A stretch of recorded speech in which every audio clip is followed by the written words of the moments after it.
be understanding regulation of kidney functions.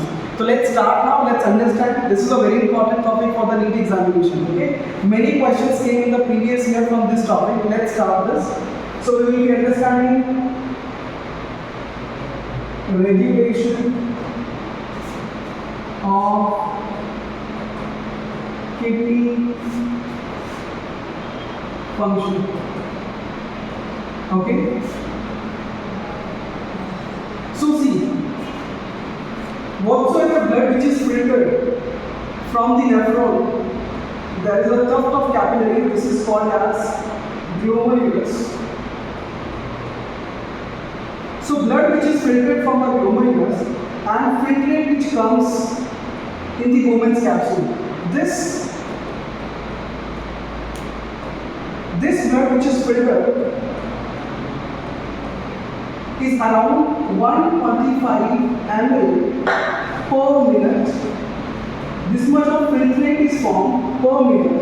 So this is actually the glomerular filtration rate, GFR, glomerular filtration rate, that how much blood is being filtered from the glomerulus per minute, and it's about 125 ml per minute. So if you calculate, so for 1 hour 60 minutes and for 1 day 24 hours. So if you calculate, it will be around 1,80,000. And this is approximately, if we calculate in liters, it is 180 liters.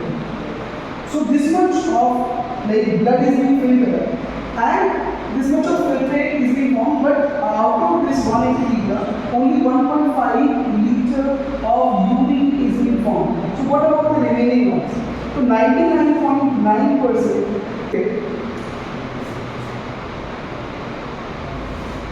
Okay, so to understand this, let's understand one very important pathway which is called as renin-angiotensin aldosterone system. So this is also called as RAAS pathway. So we'll understand this now. So whenever glomerular filtration rate, this drops from the normal. At that time, basically there are juxtaglomerular cells, JG cells in the kidney. These cells are activated and they releases an enzyme called as renin. This renin converts angiotensinogen into angiotensin 1. So renin is helping to convert angiotensinogen to angiotensin 1. This angiotensin 1 is converted into angiotensin 2 with the help of angiotensin converting enzyme. This is secreted by the epithelium of lungs, pulmonary epithelium, right? Also it is secreted from the liver, right? So angiotensin converting enzyme converts angiotensin 1 into angiotensin 2. This angiotensin 2 is going to act, directly on adrenal cortex.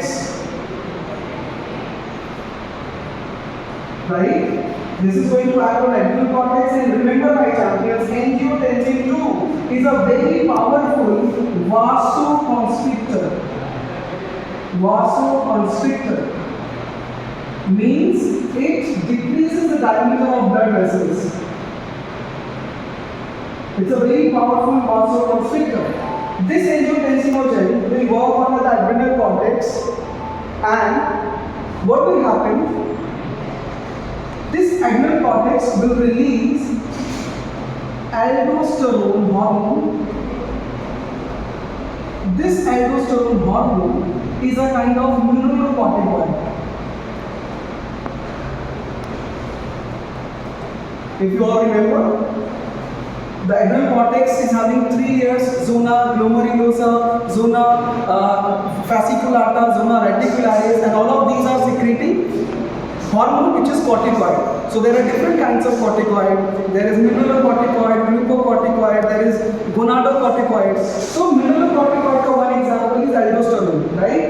This aldosterone is now going to act on the distal part of the nephron, and it is going to increase the absorption of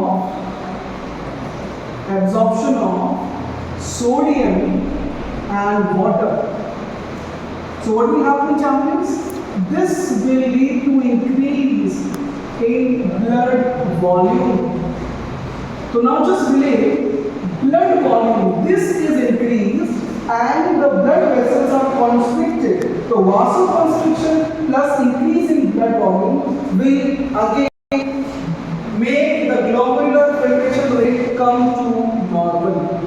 Okay, so I hope you understood this renin, angiotensin, aldosterone system, this complete pathway, how GFR is less, how it is going to come back to the normal. Okay, so I hope you understood this concept. All the very best for your NEET exam.